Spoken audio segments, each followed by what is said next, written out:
And I really wanted to explain that my father was very interested in people contributing to the film by actually experiencing it for themselves. And I think I can give you a clue about the way he looked at art, in that if you've ever heard of the Norton lecture given by Leonard Bernstein called The Unanswered Question, there's a section in it where he talks about he parallels poetry to music, and he makes the point that when you read poetry, its ambiguity allows you to have a very deep experience. In fact, Leonard Bernstein does this whole thing where he talks about the deep structure of poetry. So I think my dad was very interested in people individually contributing to the film, their own deep structure, and I think that that is the most important thing that I can say about what my father felt about his films and what he thought was important. And I extrapolate this from the fact that he loved that lecture so much that if you want to listen to it, it's brilliant. Watch it, actually.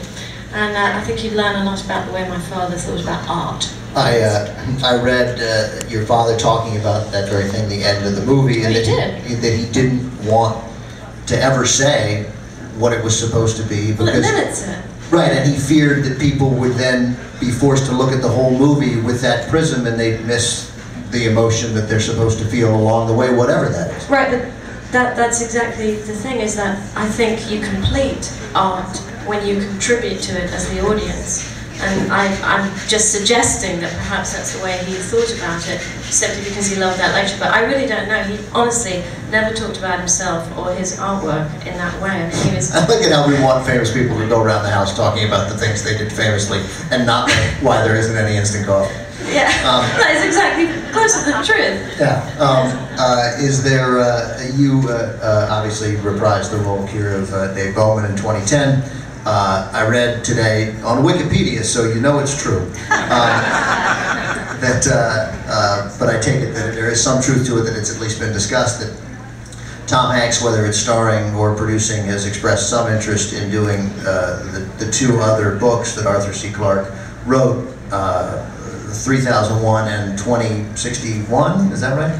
Close enough. Close enough, yeah. And that there, would you guys, how would you, we'll start Vivian, it might be more emotional for you, how would you, would that please you, displease you, or have you got other things to worry about? I think if it was a brilliant film, how could I not help but be pleased? I mean, my only sadness would be if it was, you know... crap. Yes. Sure, I hear you. Dan, or should the book, ought we close the book? Well, I would go along with Vivian. If it was a great picture, that's great. Whether it's just another sequel or another thing that Arthur wrote, doesn't mean that much to me. I think each film, I always see any film as a living, individual, unique thing.